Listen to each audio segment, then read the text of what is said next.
So welcome everybody. Welcome to Event Marketing Redefined. Really fun show today. I think, as a lot of you know who are attending this now, like we hosted our first ever host event, the Event Marketing Congress. And so we're going to kind of review it. We are going to do same thing like we did with the Exhibitor Live and other events, but we're going to talk about some of the lessons learned. We're going to get into some of the details about our own host event, kind of why we did it, how we did it, what we think worked, what we think didn't work, and give a rundown into the flow, the sessions, and try to pull some good nuggets for everybody here that they can use, right, when they're operating for their own events. I have Pablo and Mollie with me. Most of you know who Pablo and Mollie are, but Mollie is a senior account executive at Rockway Exhibits and Events with moi. Pablo is a serial entrepreneur here. He is our podcast producer. He has his own business called Be the Stage, and he is everybody's favorite harmonica blower. So I also have a really fancy jacket with the logo of the podcast, and oh man, on the back it says I'm an event marketer, so it's real. Very nice. I love seeing the chat. Harris put his LinkedIn in there. That's great. Put your LinkedIns, connect with one another, communicate in the chat. I'm going to turn this over to Pablo, which is dangerous, but I'm going to do it. He is going to kind of drive the bus on this thing. Never been called a serial entrepreneur before. Kind of a cool thing, but what I definitely am is an MC, and I'm happy to moderate a conversation between Matt, who can be very talkative, and Mollie, who has a lot to share as well. So I would say we just start at the beginning, right? We've had this ongoing conversation here on Event Marketing Redefined about the changing value prop of events and what's important, and how people can capitalize on it. Matt, I'll kick it over to you. Why did you decide this is your first ever owned event? Right? Like this is a pretty big swing of the bat for Rockway. Not a lot of companies at your scale are putting together stuff like this. What made you want to do this? Yeah, so that's a great question. And I think that people from the event marketer standpoint, right? Like I think this is something that everybody has to be really crystal clear on. And essentially you're not always making the decisions as to why you're hosting an event. Sometimes you're thrown, your CEO's like, hey, we're doing this. We're having this, right? I had a discussion with someone the other day. It's like, I am being pushed to throw a host event. So, and she is doing her best to kind of pull the parachute and say, hold on, why? I'm in the position, right? I own the company. So if I want to have a host event, we have a host event. Unless I have hopefully people like Mollie who would talk me off the ledge if it was a bad idea. But I would say like from a Rockway standpoint, right, there is a deeper standpoint with our customers. But from a Rockway standpoint, I actually wrote this just today, but I thought this is interesting because I think it dives into a little bit how I think. And it was a risk. And I certainly was nervous. And our competitors are not doing this. We have competitors that are, 10 times our size that are not doing this. But there was a clip that went around recently from the Olympics. There was a diver. It was a young girl, and it was a video of her being consoled by her father after, I guess, like a poor performance or missing out on a medal. And it went really, really viral. And I was watching it, and, he was like hugging her, and he said, it's sport. Some days you win, some days you lose. And I was like, man, like that for me, that really just resonates with kind of how I grew up playing sports, playing competitive golf, but then also kind of the way I feel like I run this business at times, right? And it's like, I am competitive. I do want to be different. I want to do things different, and I'm willing to take risks. And I also understand that sometimes you win, sometimes you lose, right? That's just the nature of it. You don't always get it right. So that was a big piece in doing this. And I think what really ties to that is I wanted people to see that we eat our own dog food, right? I do a lot of talking on this show. I do a lot of writing on LinkedIn. I wanted people to see that like we walk the walk. We don't just talk the talk. Yeah. And I think to add on that too, it's like we do push our clients to think differently, do different things, right? And so for us, like this was different, to add on your point, like, okay, like we've been thinking, you were thinking about this for a while, right? Like, okay, how do we do this, right? Like, how do we learn more about like what our customers are actually facing and get them in the room together to be talking about it? So I think for us too, to piggyback off Matt, it was walk the walk and do things differently, because that's what we tried to encourage people to do too. I love it. Leading by example. Dia asks, what about from the standpoint of the attendee, right? Like why do this from the standpoint of the attendee? Yeah, great. That's a good question, Dia. So I was trying to delineate between the two, right? So when it comes to the customer, I think there was a lot of things that was just speaking to us, right? As to why. So number one here is that, look, I've been doing this podcast since September of 21, Pablo, or September of 22.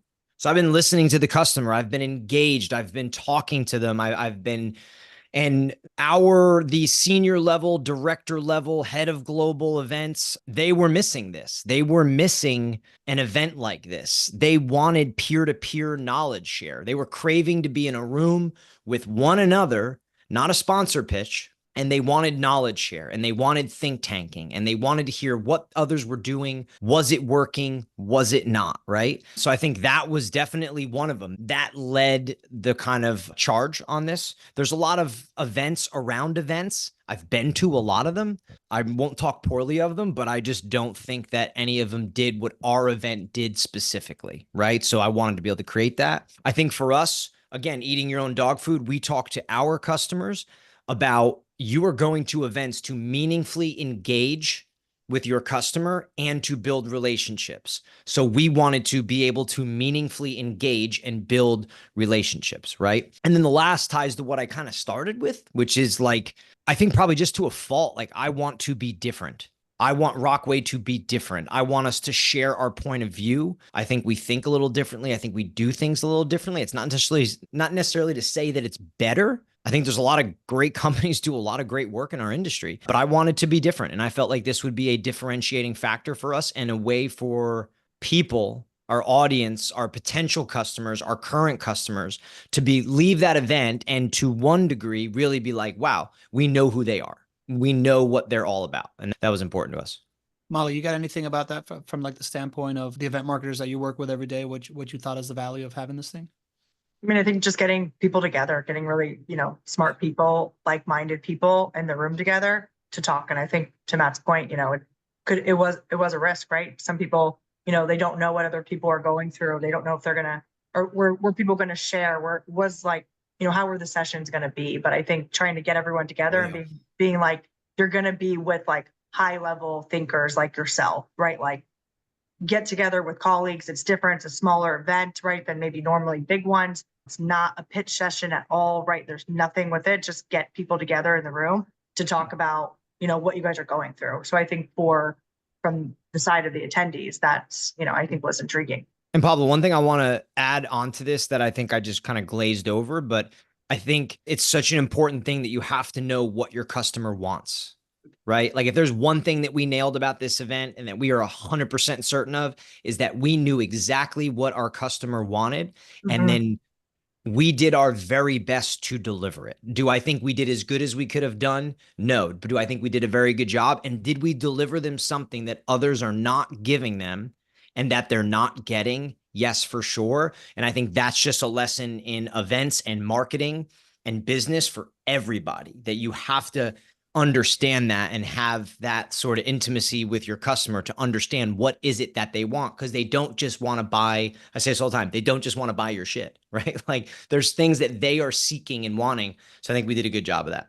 Yeah, totally. Harris is asking what specifically was different. Harris, we're going to run through the entire agenda so that you can see exactly what it was about. I would encourage anybody in the chat that was there to talk about why it was different in your own words as well. To finish this point off of like why, I think it was pretty clear to us when we met Dia in person at Exhibitor Live, and she's just like, I just feel like I'm with my own people. I want to be around my own people. And that strategically as a business, as an exhibit house, as you as a leader, Matt, like to fill the gap in the market of what the market is asking for that they're not getting elsewhere is always a really, really good idea. And add that to the whole eat your own dog food and follow by example and all those things. But just on a very fundamental level, when there is a gap, fill it, right? And give the people what they want is essentially the way that we approach this whole event. And I applaud you for doing it, man. I think it does take some courage as a leader to get out there and doing it. So I have to give at least a small shout out to your boy, Andrew Smallwood, because sort of his line of thinking when I met him and you introduced me and, we had an event at Exhibitor, we threw a dinner with him and I talked to him. I was super impressed about his ability to understand his customer, which are property managers, and then be like, I'm not going to do the same thing for them the way that my competitors are. I'm going to find this one crack, this one hole that they're not giving them that they want. And I'm going to give it to them like to the best of my ability. And now, I was impressed by that, like that line of thinking. Yeah. Yeah. Be extremely generous in like the one thing that other people aren't doing. Yeah. I think that's a really great lesson for everybody in the room, right? Like we're not just like blowing smoke here up our own butts, but like that's the lesson is when you are activating, when you're hosting an event, find that thing that people are asking for that they're not getting elsewhere. If you show up that way, it's a win-win. So let's talk about how we actually pulled it together, Matt. How did you think about this? I think it's always the age-old story of event marketers wanting budget and how do we sell this to like upper management and stuff like that. How did you think about it from an economic standpoint? All right. So I think number one, like this is what we do to a degree, right? So I had a lot of confidence of the people in the room. So, if I went around the room and I looked at the team that was assembled to put this together, like I look at Liz. I mean, Liz has been a event planner and then now in the trade show industry, for 30 years, right? She has experience with Disney. She has experience with Super Bowls. She has food and beverage experience, you name it, she has it, right? So from a planning, small touches, hotel, arrival, all those little details that need to happen. We had somebody and, I can go on and on from, you, Pablo, with ideas, right, to Cody really just genuinely understanding like what we're trying to accomplish and then how we have to accomplish it, like the goals of the events and tying everything into it and then structuring things for the attendees. Myself, Mollie were in the room, right? Scott from an operations and build out. Like it just takes a really good team, right? And you have to be able to assign responsibilities, who does what. So that was number one, as I say that this is what we do. So we should be able to do it very well, like without a doubt. Yeah, Matt, like if I can kind of like recognize something there, you called me the idea guy. So I'm used to pitching ideas to people. And I find that the best leaders, when they're getting these ideas, the first place they go isn't even budget. It's, do I have the right teammates in place to do this with people that I can trust is the number one filter that happens that I've never really understood it as clearly as you saying it right now. But I'm in those conversations all the time with you and with Greg and other clients. It's like first question that comes to mind when a great idea happens. It's not what's it cost. It's, do I actually have faith in the people that I already have on board to make it happen? Or am I counting on like finding somebody else that I haven't really vetted and then it becomes a much bigger risk? That's a really interesting insight. I think one of the pieces I think about too is like when I talk about like where I believe our value proposition is, we're thinkers, right? So we're not just executors. There is a huge difference. And I think there are a lot of people that can execute, but being strategic, tying things together. Like, we had conversations. You talk about throwing shit against the wall, right? Like ideas to see if it works, but like everything was like, okay, but why? What is this event about? Who is it about? What is the purpose? What are we trying to accomplish?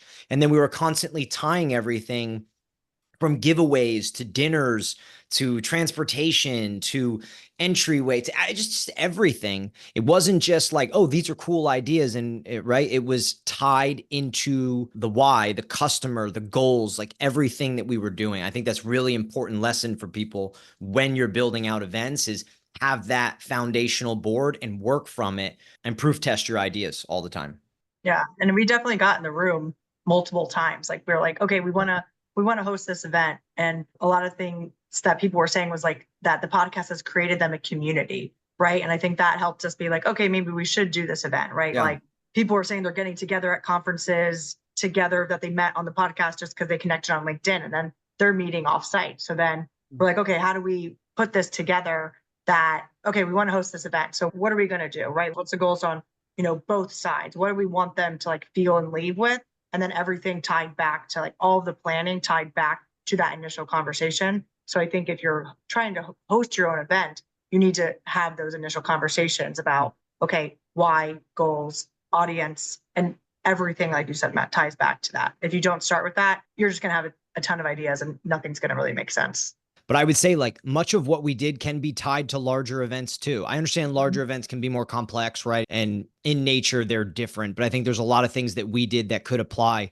And one of the things I was thinking about was like, we did have a lot of meetings. We did have a team. We were organized. We did have responsibilities that everybody had to cover. So like I was thinking about like, okay, we were focused on the why, we were focused on the customer, we were focused on the goals when we were making decisions on details, because Lord knows there is a lot of details, right? I mean, there were details that Liz and I were joking about of like, when do I mean, things that she didn't even tell me. Because if she told me, I would get involved and I didn't need to be involved in, right? But we were all on the same page, so she didn't need me. One of our big things of our why was that this was the event marketer's time. This wasn't our time to sell them. This wasn't our time to pitch them. This wasn't our time to bring sponsors in to, ram product and service down their throat. Like this was their time. And I branded that in everybody. I said, every decision we make, this is their time, right? They need this. They're asking for it. So that just made decision making not easy, but we had a direction. We had a North Star at all times. Yeah, huge, good insights. Mollie, back to what you were kind of just hitting on, and this whole conversation of like having a North Star and being really clear of it. One of my big aha moments was how having a content stream where you are, whether you will have a community or a content stream, but like a place where you're having these ongoing conversations and building relationships that give you these insights to begin with, de-risks the idea of having an event later on, because it gives you the insights of what they want. It gives you the people that you're going to initially invite and champions like Nancy and John and Dia that had, like early on told us they wanted this. I thought that was really interesting. But beyond the de-risking side of it, there is also a financial component to it, Matt. Like can you talk a little bit about how you thought about the spend itself? Yeah. So the spend is very black and white in its sense. It works that we have an events budget.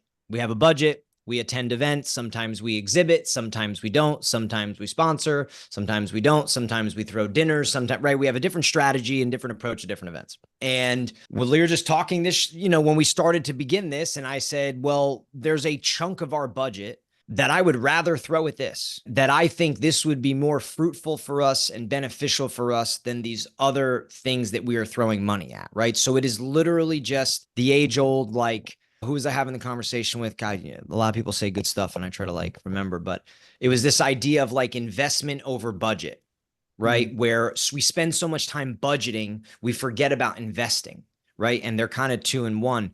So this was an investment, really. This was an investment into our future. This was an investment into, I don't want to call it a community, right? But it was an investment into like, how do we do this and harness this moving forward?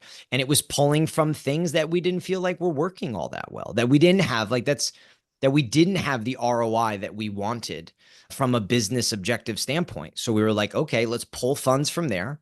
And then let's come up with a budget, which we came up with. And we actually nailed it. I mean, we stuck to the budget, right? It floated a little bit. And I think all the floating was me. Liz was constantly trying to like pull the reins backwards. And I was like, no, we can spend it, ma. But that's probably the problem that you get into when the CEO is saying yes or no to budget, right? Because I could spend it if we had to. That is another thing to call out here, right? If we're doing this for the sake of everybody else learning from this experience, we talk about it all the time on the show. Once you go and when you're doing your events, whether you're taking over a new program or you're building out a program, asking, is this thing working? And can we spend this money elsewhere, right? If it's not working. And I think the idea that you took a couple bites of the apple last year with a different strategy, came back, analyzed it and thought, hey, I think I can put this bucket of money that we spent at this event that we didn't own, that had some of the people that we wanted to talk to, but it didn't have enough of the people concentrated, that we wanted to talk to. And we can put that budget into creating a space for just those people. I think is something that everybody wants to take away from this one of how you analyze that stuff. And I mean, I could probably make an argument for anybody that they should be running a small, intimate event with like top prospects and top customers, right? Just because of look, when you go to third-party events, when you go to larger events, you're fighting for attention. You are. Now, I like that game. I think that game's fun because I think you can do it better and differently than other people. And then right there becomes like a comparison, to a degree. For example, when we exhibited at Exhibitor Live in 2023, I mean, I just thought we flat did it better than majority in the room. And people were telling us that we did. And it felt like we did. And we were going for that differentiation, that comparison. But I think the difference when you can run your own host event is you can to your best ability, decide who you want in that room, and then you can really curate an experience for them. So I think there's a lot of value in that, although different from a third-party conference or, larger host event. Mollie, as event marketers, often, I think Nancy said this, right? Like the sales team is our customer. How did you feel about like how this was done in like feeling of you at Exhibitor Live versus you at this event, and how the value prop is for the sales team? Well, I mean, I think it's like we took like the ownership, like right of the event. We could make it whatever we wanted it to be. So like from my side, like it was just really cool to see it all come together, right? It was just really important to like make sure, right? Like we don't want just people coming to this event and then they're sitting in folding chairs, right? And then in front of a screen. I think that was one that one of the attendees said that they were really blown away by like the event itself and like how the Jody said that. Yeah, yes, Jody said that. Yeah. And that she was, and like, so that for me as like being on the Rockway team is like, I love to hear that, right? Because I feel like when you hear feedback like that, we set out to what we wanted to do from that feeling of atmosphere and like the energy of the room, right? Like we laid it out specifically, right? Because we needed to have these different engagements that I know we're going to get into, but we laid it out specifically. So like from our side, like I thought it exceeded my expectations, to be honest. Yeah, that's a fair point. One of these things that I like that I've learned from Alex Hormozi is this idea that the best way to empower your salespeople is to breathe confidence into what they're selling. And the idea of hosting your own event, proving to your client that you know them, showing your sales team that this is really, really valuable, and help them understand, I have to assume, makes you a better salesperson. It makes you more confident, makes you believe more in the fact that like what you offer is really better than everybody else and stuff like that. So that's a really cool insight. And I think there's some for us, there's some good appreciation for some of our suppliers, because we did go to them and say, look, this is not a sponsorship opportunity, right? I mean, like the furniture is an example, right? If I was doing that furniture in there, you typically want to sign and say who it's by and have a person there. We told everybody it's not happening, right? But you can help if you'd like. This is what we're doing. This is why we're doing it. We mapped it out for them. So shout out to multiple of our supplier and partners that basically came through for us to help get this conference executed. It was great. Yeah. Love that. Dia mentioned that the quotes were showstoppers on the background. Dia, I got this. There's Dia. You got to duck down a little bit so they can. Yeah, there's Dia. Yeah, we see a Dia's quote. But listen, for me, the kind of takeaway of how y'all did it, being a part of other events for other clients and doing this type of stuff, for me, it was just very, very clear that the way that this is done is the quintessential difference between an event organizer and an event marketer. The intentionality and all of it, the details that I heard over and over again at the show, like the amount of detail and the attention to detail, to me is the telltale sign that you had the right team and you really know your client and you know how to make him special, Andrew Smallwood style. So this is like example of how for an event and not just throwing one just for throwing one is the perfect example, right? And one of the details and one of the foundations of what we were doing was essentially that like this is all about the event marketer. It's giving them the 2 days, right? Like this idea didn't just come off the wall. It came off from being like, okay, it's about this. This is why we're doing it. It's about blah blah blah. And I was like, oh, that's a good idea, right? Like, so I think just want to hit home on that point that stuff's really it's important to have that foundation and work from it. Right, because you can't, we do private events, often in hotels, right? So this specific layout might not work for somebody that doesn't want to have, they were semi-private 3 rooms, right? Like if you need a more open layout, like you have to start from the front. You can't just kind of copy and paste and go.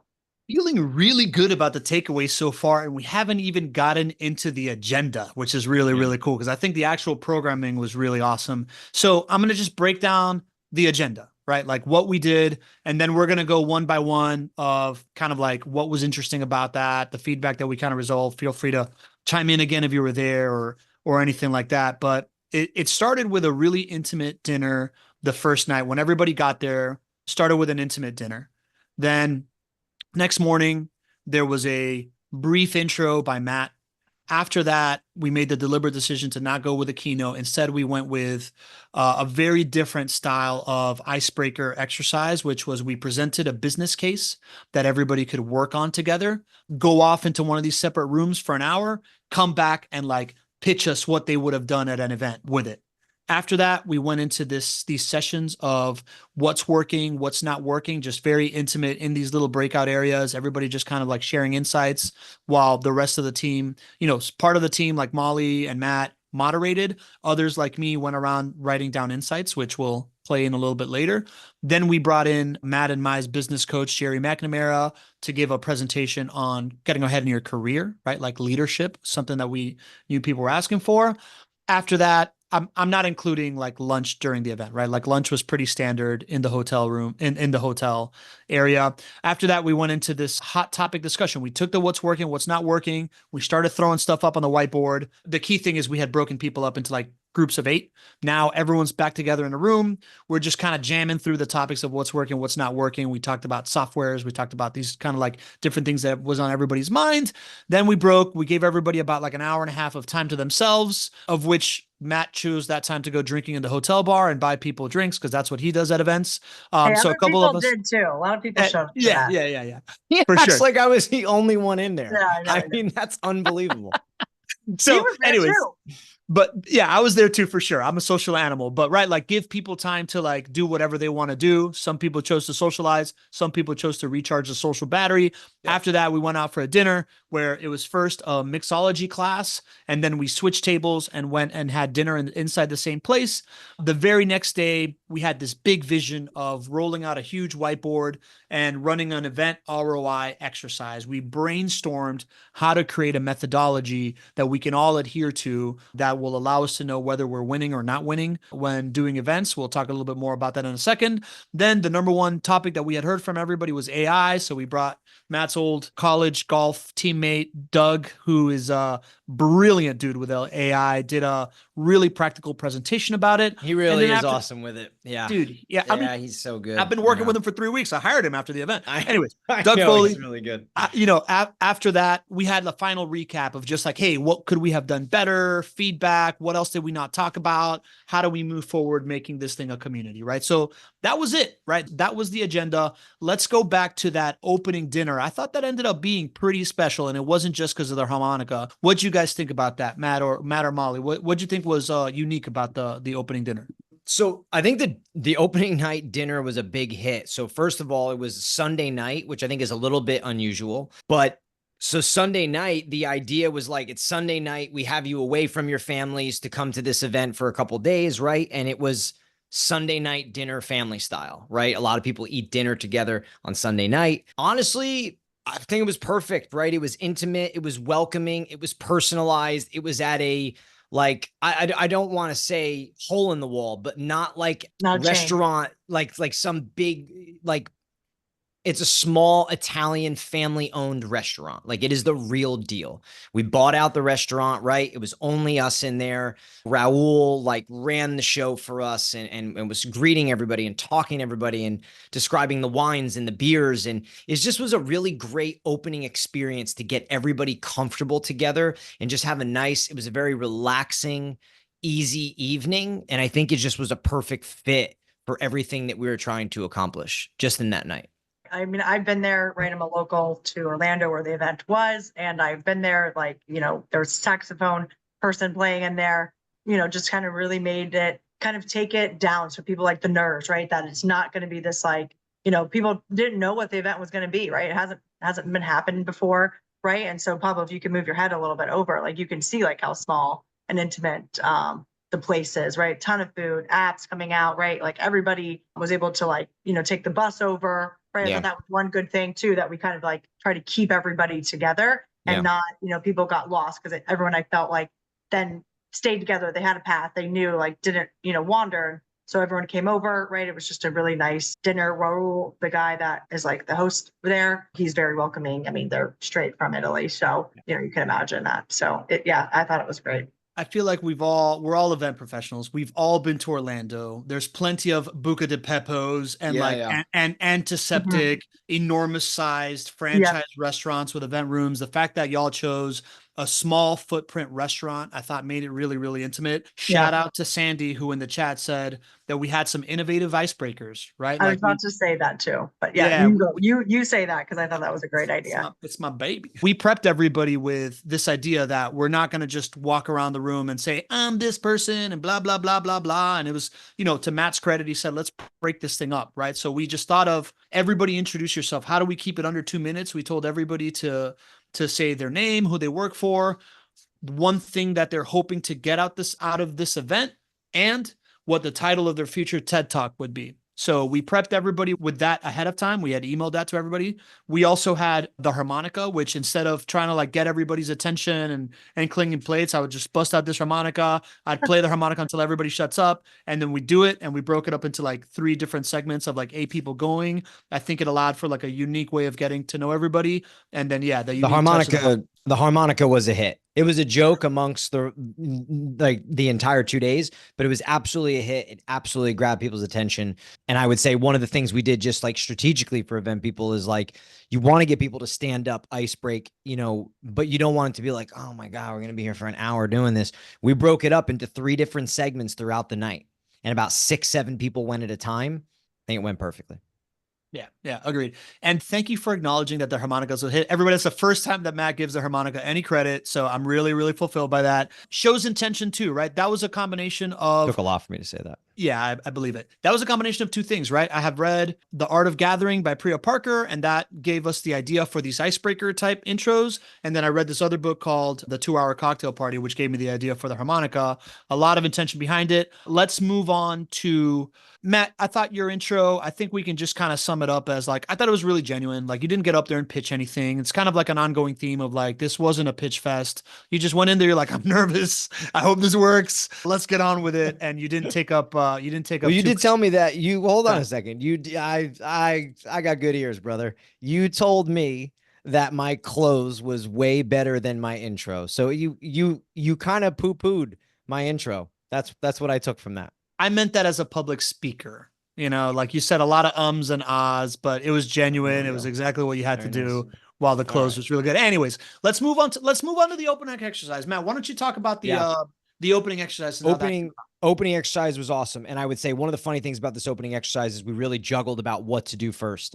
And then thinking about the event marketer, the profile, who they are as people, right? Again, tying everything back into the foundation. We had this idea, and I don't know exactly whose idea it was, but it was essentially this thought of being like, let's throw them right in the fire. Like, let's kick this week off now. Let's not give them time to ramp it up. Let's get them in something engaging and interactive, right? So the idea was one of the, we're looking at all the sessions that we had and we're like, this is the one.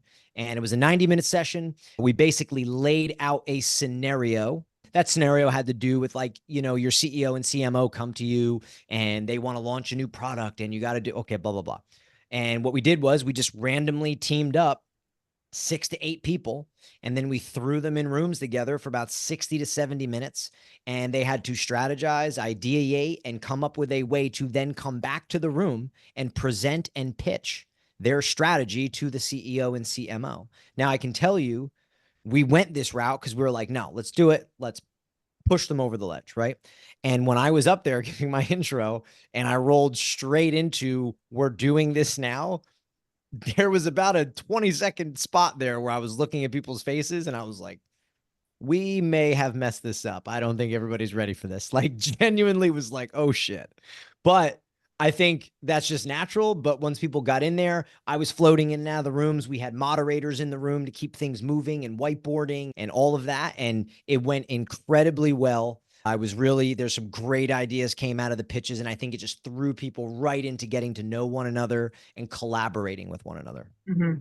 And I thought it was really interesting how every group, like the 3 groups, and I think one thing that I want to note too, like for these groups, we actually use ChatGPT to like make the random generator of the groups to get people together. And then we mixed it up every time too. So, we incorporated AI with that.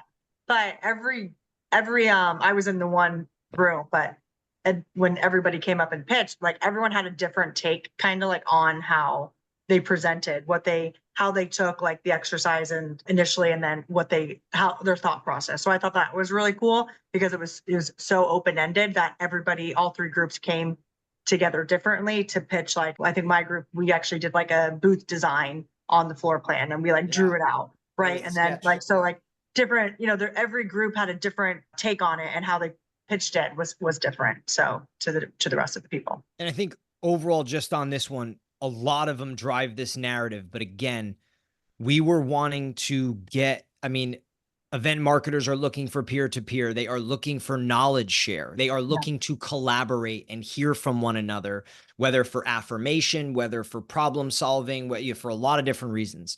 And I think this scenario style thing was like, okay, let's put them to work together. What faster way to get to know somebody than to work with them? So that was part of the strategy of creating the content for this event.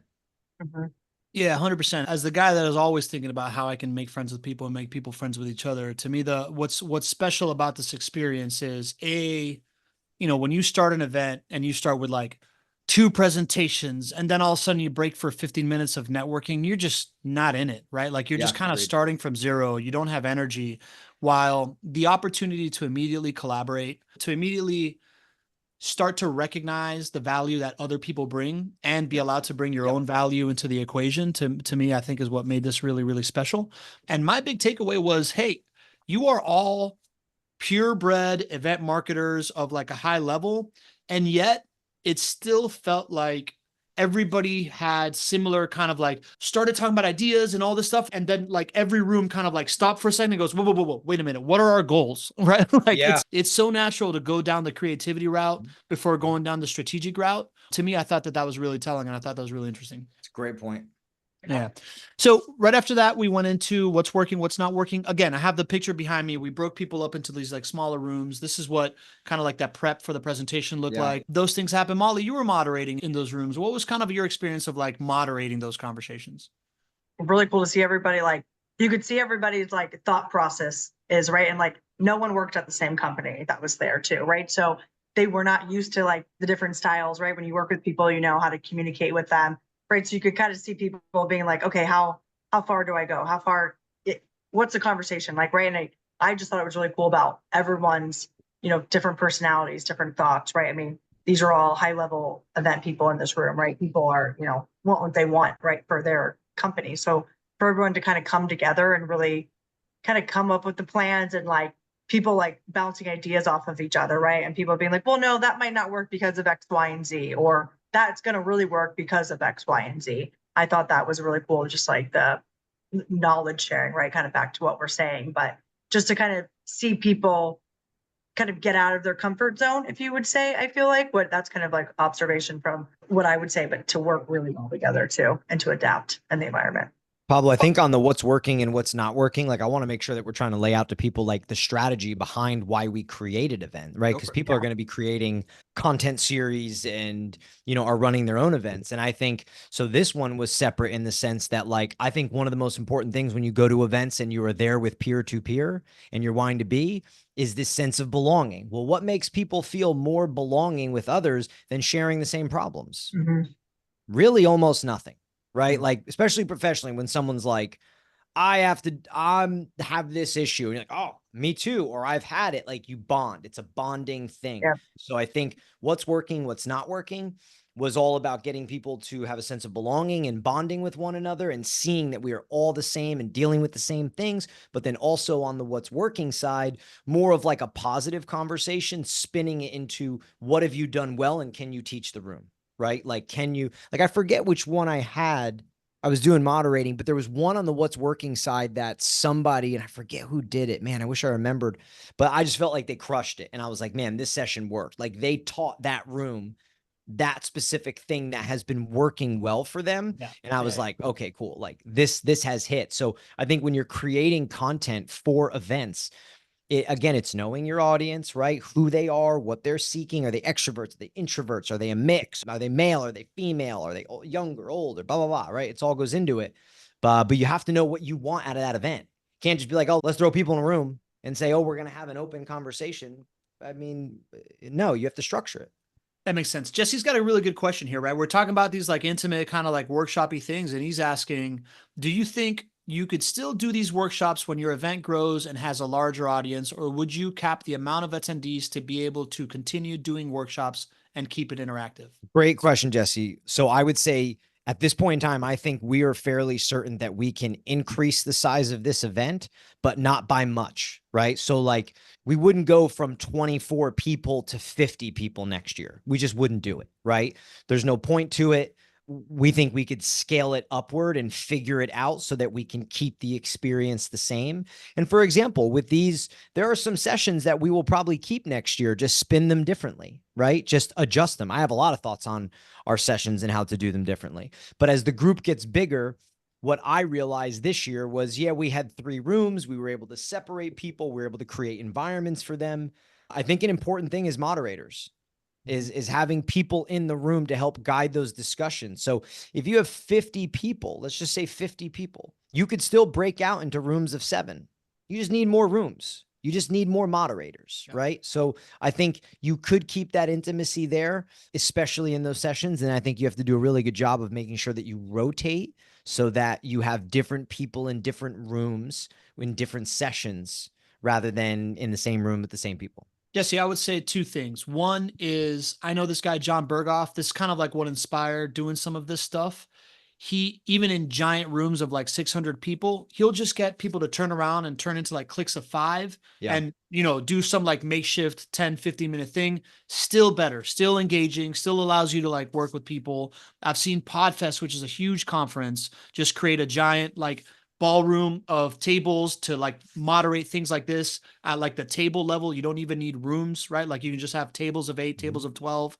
And last but not least, if you are at a big event, this provides an opportunity, like your ability to have your own, hey, I just want to get 25 people from an event to go break them off into groups of 8 because we like got a penthouse or got a ballroom or something like that somewhere close by. I think it provides a really, really big opportunity for anybody that's like hijacking another event as well. Just one more thing on that, Pablo. I think that with that content, I think as the event gets larger, obviously events know what tracks are, right? You have different tracks, but I almost don't know if you need, at times as you get larger, if you don't need tracks, but you need more, hey, this room's talking about this room's talking about that room's talking about this, go where you'd like. What is the problem that you're trying to solve for? Smart. So this way you get the most engaged people into those rooms. You don't need 8 in each room. You can have 15 in one room, 4 in another room. But if you have people that want to engage about a certain topic or problem, whether they're learning about it or in the sense of solving it, I think that's really what is key. So there's a lot of ways, I think, as the group gets bigger to still maintain. Cool. I'm going to save Tiana's question of when the next event is going to be till the end here. But that being said, let's kind of move a little bit more rapid fire because we only got 10 more minutes. Let's lump the presentations together, right? Like Jerry's presentation, Doug's presentation. What's important about those? So interesting is originally we were going to do no keynotes, no presentations because we were very focused on making this all about the event marketer, peer-to-peer, knowledge share, think tank style conversations. But when we started communicating with the event marketers, and again, just a note there, we kept the communication very limited and very concise. I think it's important not to over communicate with people because then you just get lost in their inbox. And I think when you are going to communicate with people about an event that they are coming to, be very concise. Save your questions, right? Like you don't have 50 bullets, right? You got like 3, like use them the right way. So really it was just based on feedback, man. Like people were saying that they were really wanting to learn more about AI and how it could help them in their career and at events. And then the other one was a lot of people were interested in like what I would consider to be like professionally leveling up, like how to get to that next level, how to talk to their stakeholders, how to get into a more, I don't really know how you would label the conversation, but just leveling up professionally from a leadership standpoint, management, things like that. So there was almost so much of that feedback. It was a no-brainer. Love it. Mollie, is there anything that you want to pick from like the dinner or the presentations or the ROI exercise? I really liked like the mixology dinner because you gave great like dinner, right? And you could just go to dinner, but we actually put like an experience with that, right? I actually have never done a mixology class, so that was really fun for myself too, to like put that together, see kind of, it was just a fun time, right? People were laughing, having a good time, making these drinks. So I think some type of engagement too is pretty cool. And I don't know if we have it in here, but we did like a giveaway too. And what we did was light bulbs inside of, I don't know if anyone, you have a picture of that, Pablo. I'm not ready to go now. And you can talk about that more, but like at the end, it was like basically guessing about how many light bulbs were in it. And we actually had somebody take a picture of it and upload it to ChatGPT and ask how many light bulbs were in this. And then someone actually just like manually kind of looked at it and tried to guess. And the person that manually did it beat ChatGPT on that. So I thought that was like fun and engaging too. That was cool. Matt, let's dive into real quick on that dinner. I thought something genius that you all organized was the fact that the mixology thing was a one table, and then we did like a table switch, and everybody Yeah, moved Nancy to a just mentioned separate. that. Yep. Yeah, everybody moved Yeah. to, oh, perfect. Yeah, everybody moved to a separate section to then have actual Yeah. dinner. It allowed you to like talk to more people, get Yep. to know more folks. So Yeah. I thought that was cool. I think Matt, that's the just the ROI exercise. devil in the details, right? Of Yeah. knowing what people want. So Yeah. ROI exercise, Matt, go. Oh, ROX exercise was really cool. Actually, this was my brain on this was sparked from Mollie, actually, because we were in, I don't know, like maybe third or fourth meeting in planning, and we were running through some agenda. We are like building out an agenda, right? And Mollie just kind of raised her hand and was like, guys, I feel like this needs to be more experiential. And I was like, man, great point, right? She's like, we do experiential work for our customers. We should probably make this more experiential to a degree, right? So that was just kind of a note. And then a lot of things got built in. You know, you're seeing the light bulb behind you, right? It was this idea that event marketers were filled with, you know, great ideas, you know, guess the light bulbs. We raffled off a remarkable pad, which is a really cool thing. But then it got my wheels turning on the sessions. How could they be more experiential? And this was just an idea of building like a massive whiteboard that the whole room could see, that we could put up like a framework on and collectively as a group input into. And I think making it more experiential is the idea that right now we're currently turning it into, which we told everybody prior to the session, a bit of a framework and documentation to give back to them to use for themselves and their team. Yeah, totally. It allowed you to kind of like showcase your like creativity and fabrication of doing a giant whiteboard. It, you know, I love the idea that it ties into my favorite part of that is that if we can co-create something while there that we all use later, it does a couple of things. Number one, it allows us to continue the conversation with folks, right? It is a differentiated form of follow-up and keeping the community alive. If we also succeed in like the dream goal, which is deliver this to the folks that were there, have them actually use it for the next 9 months and then come back and report. Now we're also developing some like proprietary data and like some really, you know, like unique insights into the market and into functionality. It's also value, Pablo. I mean, just And think value. about it. Like I talk all the time, like when you're going to an event, when you're exhibiting at a trade show, like, are you really delivering your customer value? Yeah. I mean, honestly. So like for me, this is something that we're sitting here ideating this whole thing. Now we're going to put it together. We're going to organize it and we're going to breathe this thing to life and turn it into something that they can functionally reference and use, give to people on their team. No, I thought it was a great exercise. Yeah. Well, I think it's funny. I don't know. I think it was this one that people were saying like we wish we told them like, so they could prep kind of like homework. They could come more prepared with this to have more conversations to like that. They're like, okay, yeah, obviously you could think on the fly, but like if they had more time to like think about it, I thought that was interesting feedback that we got. Very good feedback. Just because of like how good of conversation that everyone was inputting and having at it. Well, I think that's also, that sets the tone for next year, right? So like people came to the event really not knowing what to expect, right? It's the first time the event's ever happened. They don't know much about us. And I think now when we ask them to do homework and we prep them, they know that this is, right. I mean, it's a fun event, but it's serious. We're there to work. We're, you know what I mean? Like, so they were wanting to do that. People, you know, so I thought it was great feedback.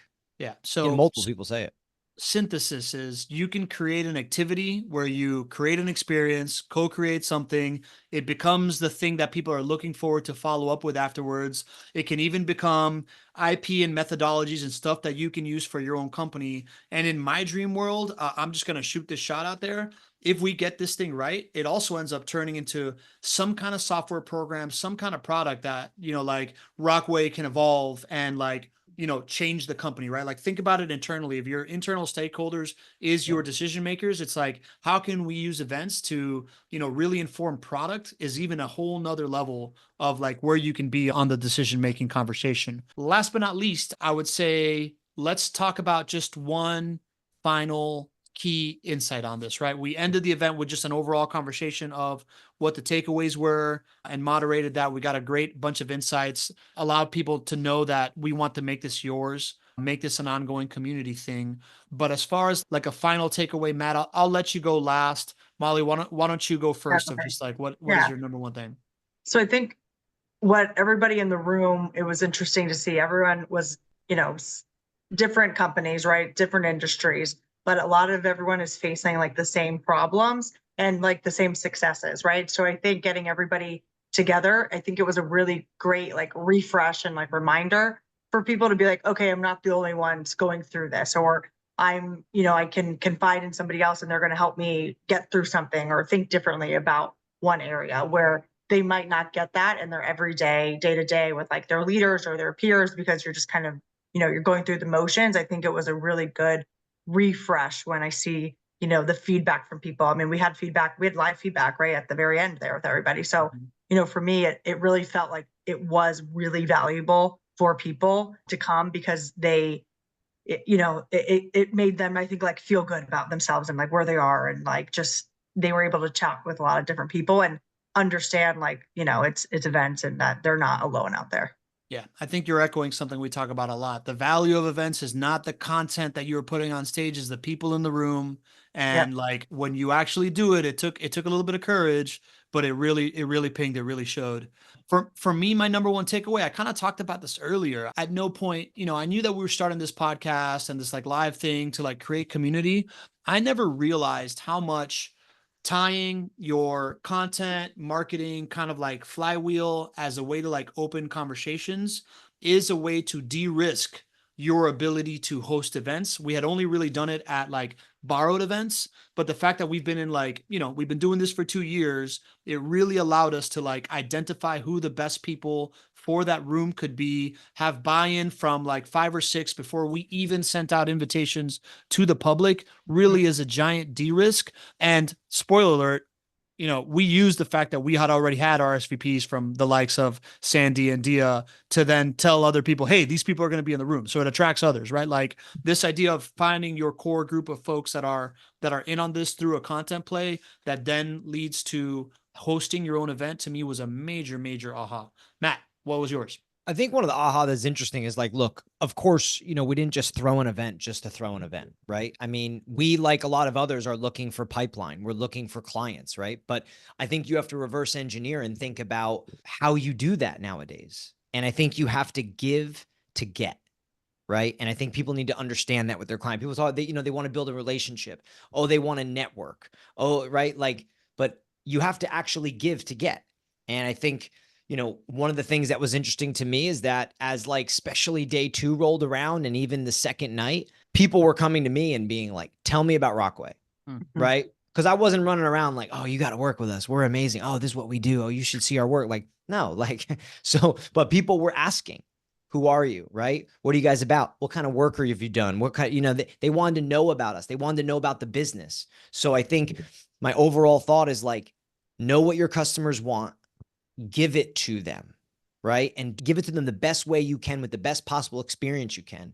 Because what ends up happening is if you want to build a genuine relationship with them, they got to know who you are. They got to understand what you're about. They got to understand your point of view. And then I think everything else kind of takes care of itself. So that was just a big aha for me, was people asking us about us. I almost wasn't even ready to answer the question at one point. I was so like locked in on like what we were doing. But Matt, it makes me think of a quote that I really, really love, is essentially what you're saying. It's like, people don't do business with people they understand. They do business with people they feel understand them. Yep. And if you focus on delivering this like experience that shows you understand them, just dials it in, man. It really leads to the conversation. Tiana wants to know when the next one is going to be, Matt. When are you cutting the big check for the next event, man? Like we can't leave people pending on that one. Yeah. So I would say we don't know. Definitely summer, definitely in and or around the same time. There are other things and conflicting things that go on in the summer. So I think we're going to be starting to take a look at the calendar probably in the fall, but I think summer's the best time for event marketers, right? It's trying to, again, make sense for event marketer, right? Trying to do it at a time when they can get away for 2.5 days and not be stressed. So we'll sort of take a look at a few things. I know SEMA backed up their event. It's usually early August. It's now late July. I think they backed it up. So there's a few things that I want to look at before we make that decision. But I would say summer for sure, 100%. I think this is it. Send us off. You're the host. All right. Well, thanks everybody for attending today. We greatly appreciate it. It's another episode of Event Marketing Redefined. Pablo, Mollie, thank you all so much. Thanks for everybody that was at EMC that came today to come listen. For those of you that got invited to EMC and didn't show up, too bad, so sad. Next time you need to come. Glad you have FOMO. No, just kidding. And everybody who shows up here week in and week out, it's fantastic. We, obviously appreciate everybody tuning in. So everybody have a good rest of the week. Pablo, Mollie, thank you so much. Thanks, guys. Bye. Great Adios. job.